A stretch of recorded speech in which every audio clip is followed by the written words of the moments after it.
우리 좌우 앞뒤 인사하겠습니다. 사랑합니다. 축복합니다. 오늘 말씀 고린도전서 1장 1절에서 9절 말씀으로 우리를 부르신 주님에 대해서 말씀을 전하도록 하겠습니다. 고린도전서는 이 바울이 에베소에 머물렀던 이 3년의 기간 중에 쓰여진 편지입니다. 고린도 교회에 쓴 편지인데요. 특히 바울은 고린도 교회에 있었던 여러 가지 많이 이제 고린도의 교회에 여러 가지 갈등이 있었다, 문제가 있었다, 여러분이 많이 들어보지 않았습니까? 그런 문제들에 대해서 해결책을 제시하고 이들이 복음을 따라 살 것을 권면하는 이 편지이죠. 이 여러 가지 문제들이 있었다라고 해서 고린도 교회가 다른 교회보다 더 유별나게 큰 문제가 있었느냐?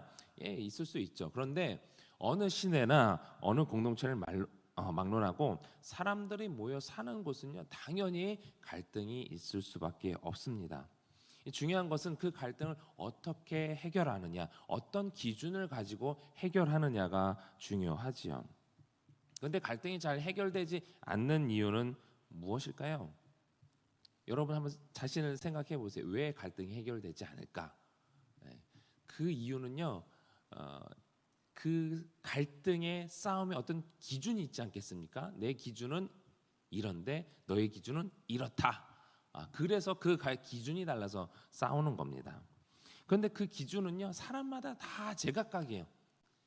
현재 내 나이가 몇 살이냐에 따라서, 그리고 성별, 남자냐 여자냐에 따라서, 그리고 어떤 환경을 해서 자라왔느냐에 따라서 그 기준이 다 제각각입니다. 그 기준이 다 제각각이니까 내 기준은 이런데 했을 때의 저 사람의 기준은 당연히 다르죠. 그 기준을 가지고 우리가 이것을 어떤 중심을 맞출 수가 없다라는 것입니다. 자신의 생각을 가지고 그 기준을 맞춰가려고 한다면 그 갈등은 절대로 해결되지 않습니다. 서로 아껴주고 서로 사랑한다 해서 결혼하게 되는 게 부부 역시 맨날 부부 싸움 하지. 저는 안 그러는데 자주 이렇게 부부 싸움을 맨날 보니까 더 갈등이 있는 것 같아요. 갈등이 없을 수 없습니다. 또 뭐 우리가 이제 흔히 싸우는 갈등이 있는 요소로 이제 나오는 얘기가 탕수육은 부먹이냐 찍먹이냐. 각자의 그 취향에 따라서 그냥 먹으면 되는데, 아니야, 왜 어떻게 찍먹을 먹어, 어떻게 부먹을 먹어. 우리는 이렇게 갈등을 하고 있습니다. 우리는 그리스도인으로서 예수 그리스도와 한 몸을 이루었습니다. 그리고 서로가 지체가 되었습니다. 특히 우리는 서울 제일교회로 모였습니다. 당연히 이 공동체도요, 갈등이 있을 수밖에 없습니다. 그런데 이 갈등이 있었던 우리 교회뿐만 아니라 고린도 교회뿐만 아니라 모든 교회를 향하여서 바울은 어떤 권면을 하고 있는지 우리 고린도전서를 통해서 우리가 살펴보고자 합니다. 먼저 우리 1절 말씀을 같이 읽어보도록 하겠습니다. 시작. 하나님의 뜻을 따라 그리스도 예수의 사도로 부르심을 받은 바울과 형제 소스데네는, 아멘. 바울의 편지에서는 늘 바울의 편지뿐만 아니라 우리가 편지를 쓸 때 늘 인사말을 하게 되죠. 1절도 이 인사말에 이제 해당이 되는데, 특히 이 고린도전서 1장에서 7절 말씀은요, 그 말씀 가운데 이 부르심에 대한 언급이 12번이나 나옵니다. 결코 이 작은 횟수는 아니에요. 이 바울의 편지를 봤을 때 부르심에 대해서 계속해서 언급을 했다는 것은 결코 이 작은 횟수가 아닙니다. 이 부르심에 대해서 이 바울은 강조를 하고 있다라는 것인데, 바울은 1절 말씀을 보면 그리스도 예수의 사도로 부르심을 받았다라고 말씀을 하고 있습니다. 예수님께서 바울을 불렀는데 사도로 불렀다라는 것이죠. 이 사도라는 뜻은 많이 들어보셨을 겁니다. 보내심을 받은 자라는 뜻이죠. 바울이 처음 회심하는 과정에서 주님께서는 바울에 대하여 아나니아에게 대해서 바울은 이런 사람이다, 이 바울에게 가서 그의 눈을 뜨게 해라라는 그 명령을 받은 아나니아에게, 아니 어떻게 갈 수 있습니까? 그 사람은 우리 그리스도인들을 학대하는 사람입니다. 우리를 포박하는 사람입니다. 잡아가는 사람입니다. 했을 때에 이 아나니아에 대해 바울에 대해서 하나님께서는 이런 사람이다라고 아나니아에게 말씀해 주시는데 사도행전 9장 15절 말씀 읽어보도록 하겠습니다. 시작. 이르시되 가라, 이 사람은 내 이름을 이방인과 임금들과 이스라엘 자손들에게 전하기 위하여 택한 나의 그릇이니라. 아멘. 예수님께서 이 바울을 택하시고 부르셨을 때 어떤 목적으로 부르셨느냐? 이방인들에게, 이스라엘 사람들에게도 복음을 전해야 되겠지만 저 이방인들에게, 아직 복음이 전해지지 예수 그리스도를 알지 못한 저들에게 복음을 전하기 위해서 하나님께서 이 바울을 친히 택하시고 부르시고 보내시기로 작정을 하셨다라는 것입니다. 그래서 바울은 자기의 사명을 알고 그 사명을 계속해서 감당하면서 전도여행 1차 전도여행, 2차, 3차 이렇게 전도여행을 다녔던 것입니다. 이 바울이 사도로 부르심을 받았다라고 한다면 고린도 교인들은 성도로 부르심을 받았다라고 2절에 말씀하고 있습니다. 같이 우리 상반절만 앞부분만 읽어보겠습니다. 시작. 고린도에 있는 하나님의 교회 곧 그리스도 예수 안에서 거룩하여지고 성도라 부르심을 받은 자들과, 여기까지요. 예. 고린도 교인들 역시 부르심을 받았는데 그들은 성도로 부르심을 받았습니다. 고린도 교인들이 이 성도, 거룩한 백성이라는 뜻인데 그렇게 불러질 수 있는 이유는 그 본문에서 말씀하고 있죠. 예수 그리스도 안에서 거룩해졌기 때문이다라고 말씀을 합니다. 개인의 노력이나 공로나 그런 것으로 인해서 우리가 더 착한 사람이 되었다, 이것이 아니라 오직 예수 그리스도의 십자가 보혈의 능력으로 예수 그리스도 안에서 거룩해졌기 때문에, 예수 그리스도 안에서 영적으로 연합했기 때문에 우리가 하나님 앞에서 거룩해진 줄 믿습니다. 2절 본문에서 이 거룩하여지고의 헬라어 원문 표현은요, 완료형 분사입니다. 완료형 분사하면 맨날 이게 도대체 뭔 소리야 그러죠. 우리나라에 있는 시제가 아니기 때문에 이거는 항상 이게 설명이 필요한데요. 그러니까 이것은 하나님의 부르심을 입었고, 우리가 하나님의 부르심을 입었고 그렇게 이루어진 상태가 현재, 과거에 우리가 그렇게 부르심을 입었고 거룩해졌지 않았습니까? 그 거룩해진 상태가 계속 중간에 뭐 타락했거나 뭐 곁길로 나갔거나 이것이 아니라 거룩해진 상태가 현재도 계속 이루어진, 완료된 그런 상태를 현재 완료형 분사라고 합니다. 그러니까 그 거룩해진 과거의 예수 그리스도의 보혈의 능력으로 깨끗해진 상태가 현재도 계속 유지되고 있다라는 것이죠. 그렇기 때문에 내가 순간순간 뭐 하나님을 조금 반항해서 내 마음대로 살아갈 때도 있고 그랬다 하지만 하나님께서는 그렇게 우리를 인정해 주시고 거룩하다 인정해 주시는 거예요. 그래서 우리가 성도라 불릴 수 있는 것이죠. 믿으십니까? 예. 우리 옆에 분들에게 이렇게 인사하겠습니다. 당신은 거룩한 백성입니다. 예. 이 거룩한 백성이다라는 것이 얼마나 위대한 하나님께서 우리에게 주신 그런 우리의 상태인지를 모릅니다.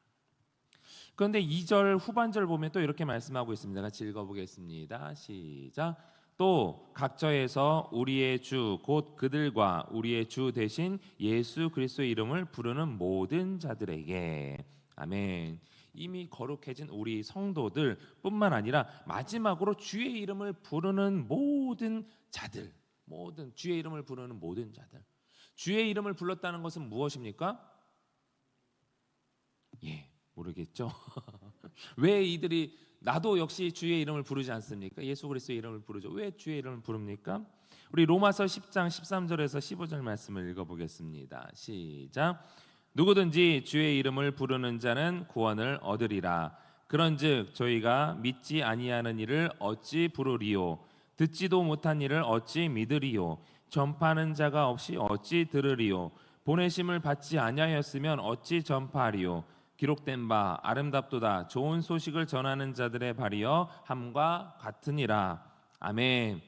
예, 요약하면요, 전파하는 이가 있으니까 주의 이름을 부르는 자들이 있다라는 것입니다. 근데 누가 전파해요? 보냄을 받은 자. 아까 바울 사도처럼 하나님께서 특별히 택하시고 세우셔서 보냄을 받은 자를 통하여서 바울 사도와 같은 일을 예수님께서 보내셔서 그 땅에 예수 그리스도 알지 못하는 자들이 복음을 듣고 구원을 받게 되는 것입니다. 예수님을 믿고 구원을 받게 되는 것이죠. 그 복음을 듣고 예수님의 부르심을 알게 되는 거예요. 나도 예수님이 부르셨구나. 보내심을 받은 자들에서 당신이 예수님을 믿으셔야 됩니다. 하나님께서 당신을 찾고 계십니다. 라는 그 부르심에 나를 찾는구나. 아멘. 나도 예수님 믿어야지 해서 구원을 얻게 된다라는 겁니다. 그 예수님의 이름을 믿고 부르게 되어서 구원을 얻게 된다는 것인데, 그러니까 예수 그리스도의 이름을 부르는 자들 역시 부르심을 받았다 안 받았다? 받았다라는 거예요. 내가 예수님을 부른다라는 것은 누군가 나에게 복음을 전해서 그 복음을 내가 듣고 믿고 나를 부르신 그 부르심에 응답해서 예수님은 나의 구주이십니다 라고 반응을 한 것뿐이죠. 그런 자들을 향해서 바울은 이 편지의 내용을 전하고 있는 것입니다. 그렇기 때문에 우리는 이 주의 부르심, 예수님께서 나를 부르셨다, 내가 주님을 부르고 있다라고 한다면 주님이 나를 부르셨다라는 것을 확신해야 되는 것입니다. 여기에서 이 부르심에 해당하는 헬라어 클레토스인데요. 이 클레토스는 단순히 어떤 행사나 어떤 모임에 초대된 것 이상의 의미를 가집니다. 그러니까 하나님의 계획과 목적을 이루기 위해서 선택되고 부름받은 사람들이라는 거예요. 여러분을 부르셨다 했을 때는 하나님께서 특별한 계획과 목적을 가졌을 때에 부르셨다라는 것이죠. 그냥 우리가 이제 어떤 행사가 있으면은 뭐 큰 행사 같은 경우는 뭐 작은 뭐 가족 행사 같은 경우 당연히 가족을 부르겠지만 큰 행사 같은 경우 어때요? 그냥 뭐 오랜만에 10년 만에 20년 만에 만났던 알고 있었던 사람들에게 뭐 청첩장을 보내기도 하고 뭐 초대장을 보내기도 하고 그러지 않습니까? 그리고 이제 더 큰 뭐 음악회라든지 이런 걸 보면 막 사람들 막 뿌리잖아요. 그런 아무 의미 없이 주소록 쭉 보다가 그냥 전체적으로 한 번은 보내야겠다 해서 아무 좀 이렇게 스팸성의 문자를 보내듯이 올 테면 오고 말 테면 말고 이런 초대가 아니라요. 이 모임 가운데는 특별한 목적을 가지고 특별한 계획을 가지고 당신이 꼭 오셔야만 합니다. 우리 위해서 축사를 해주든지 어떤 뭐 권면을 해주든지 당신이 꼭 있어야 됩니다 라는 특별한 계획과 목적을 가지고 하나님께서 여러분들을 초대하셨다는 거예요. 그런 목적을 가지고 여러분들을 부르셨다라는 의미로 이 부르심의 의미가 사용된다라는 것입니다. 그렇기 때문에 하나님께서 여러분을 부르셨다 그러면 나를 향한 하나님의 사명, 하나님의 부르심의 목적이 계획이 무엇일까? 한 번 더 고민하고 생각해 볼 수 있는 여러분들이 되시길 바랍니다. 그런 자들에게 3절 보게 되면 하나님 우리 아버지와 주 예수 그리스도로부터 은혜와 평강이 있기를 원한다라고 말씀을 하고 있는데 우리는 우리의 자격으로 구원받은 것이 아니죠. 예수 그리스도의 값없는 은혜로 구원을 받았습니다. 내가 먼저 받은 그 은혜를 생각한다면 우리는 절대로 교만할 수가 없어요. 내 생각이 옳으니 하면서 싸울 수가 없다라는 것입니다. 또한 평강은요, 이 헬라어로는 에이레네, 히브리어로는 많이 들어보신 이 샬롬입니다. 일반적인 히브리인들의 인사말인데요, 샬롬은 단순한 평강, 평화 그 이상의 의미를 가집니다. 예전에도 한번 제가 설명드린 적이 있는데 평화 외에 이 온전함과 완전함의 의미를 지니면서 결핍이 없는 상태가 이 샬롬이에요. 내가 샬롬 하면서 인사를 하면 당신에게 그 어떤 것도 결핍이 없기를 원합니다. 부족함이 없기를 원합니다. 건강의 상태에서 부족함이 없기를 원합니다. 아프지 말란 얘기예요. 여러분의 어떤 물질적인 부분에 의해서 부족함이 없기를 원합니다. 샬롬 하면은 어떤 물질적인 풍요함을 누리는 것이죠. 관계에 어떤 샬롬이 있기를 원합니다. 관계가 깨진 관계가 없는 완벽한 상태를 원한다라는 것이 바로 이 샬롬인 것이죠. 그런 은혜와 평강 이 샬롬의 은혜가 여러분들 가운데 있기를 원합니다. 그렇다면 하나님께서 이렇게 우리를 부르신 이유가 무엇일까? 우리 마지막으로 9절 말씀 읽어보도록 하겠습니다. 9절 쭉 넘어갔습니다. 9절 시작. 너희를 불러 그의 아들 예수 그리스도 우리 주와 더불어 교제하게 하시는 하나님은 미쁘시도다. 아멘. 우리를 왜 부르셨습니까? 예수님과 교제하기 위해서, 예수님의 몸된 지체와 교제하기 위해서. 그래서 요한 1서 1장 3절은 이렇게 말씀합니다. 우리가 보고 들은 바를 너희에게도 전함은 너희로 우리와 사귐이 있게 하려 함이니 우리의 사귐은 아버지와 그 아들 예수 그리스도와 함께 함이니라. 아멘. 예수 그리스도와의 교제, 그리고 예수 그리스도를 믿는 자들과의 교제, 이것이 하나님께서 우리를 부르신 목적입니다. 그런 친밀한 교제를 통해서 우리는 하나님을 알아가고 또 서로를 알아가는 것이죠. 하나님께서 창조하신 우리 피조물, 하나님의 걸작품을 알아가면서 또 하나님을 알아가는 겁니다. 그러니까 우리가 사람과의 갈등이 싫어서 내 혼자 신앙생활을 하겠다, 주변을 보면 가끔 이런 분이 있지 않습니까? 내가 누구한테 상처를 받았어, 그것 때문에 교회는 다 그런 것 같다, 나는 교회 안 나갈 거야, 혼자 그냥 유튜브 보고 혼자 예배해야 할 거야, 이런 분들 보면 있습니다. 뭐 가난한 성도, 안 나갈 성도 있잖아요. 겉으로는 나름 뭐 논리적인 것처럼 보이지만요, 사실 이 말은요, 귀찮아서 내가 혼자 신앙생활을 할 거야 라는 것과 똑같습니다. 나를 부르신 이의 뜻이고 뭐고 그냥 혼자 그냥 독고다이 하겠다라는 거예요. 신앙생활은요, 예수님을 믿는다는 것은요, 나를 부르신 이의 뜻을 따라서 내 기준대로 내 마음대로 상처가 있고 갈등이 있고 하니까 나 혼자 신앙생활을 하겠다는 것이 아니라, 나를 부르신 이의 뜻을 따라서 내가 먼저 받은 은혜를 흘려보내겠다, 이런 결단 가운데 우리는 신앙생활을 해야 되는 것입니다. 내가 받은 은혜가, 사람들을 통해서 내가 받은 어떤 혜택이 없다고 해서 우리가 신앙생활 안 하겠다 이것이 아니라, 내가 하나님께로부터 예수 그리스도의 그 은혜를 받은 자로서 먼저 받은 그 은혜를 흘려보내겠다, 이 결단 없이 공동체 생활을 하기 어렵습니다. 하나님의 그 부르심을 아직 모르고 있는 거예요. 절대로 우리는 혼자서 신앙생활을 할 수 없습니다. 물론 어디가 불편하거나 또는 노안으로 인해서 그럴 수밖에 없는 분들이 계십니다. 화면으로밖에 그렇게라도 내가 하나님을 삼으면서 예배를 하겠다라고 하는 분들이 있습니다. 그런 분들은요, 우리 공동체에서 먼저 또 찾아가야 되는 거예요. 그분은 혼자 내버려 두는 것이 아니라 매일은 찾아가지 못하더라도 그들에게 관심을 갖고 사랑을 베푸고, 그분이 우리 교회 교인이라면 우리가 사랑으로 그런 한몸된 지체를 향해서 관심을 가지는 것이 교회 공동체입니다. 절대로 우리는 혼자서 신앙생활을 하게 만들면 안 되고, 내가 혼자 신앙생활을 하겠다고 혼자 남아있어서도 안 되는 것입니다. 우리는 서로를 세워가야 하는 사명이 있음을 알아야 합니다. 그렇기 때문에 상대방에게 보이는 단점을 커버할 수 있는 장점이 나에게 있는 것이고, 나의 단점을 커버할 수 있는 장점이 상대방에게 있는 거예요. 그렇게 하나님께서는 다양성을 가지고 우리를 창조하신 줄 믿습니다. 그래서 상대방에게 어떤 연약한 부분이 내 눈에 보인다, 내 눈에만 보인다, 그것을 해결할 수 있는 장점이 나에게 있구나 생각을 하시면 돼요. 그 장점이 나에게 있구나. 하나님께서는 다시 말씀드리지만 각각의 다양성을 가지고 우리를 창조하셨는데, 중요한 것은요, 그 다양성을 가지고 공동체를 섬기는 것입니다. 내가 원하는 것이 아니라, 내 뜻이 아니라 우리를 부르신 그의 뜻을 가지고, 주님의 뜻을 가지고 주님의 뜻에 충성하는 것이죠.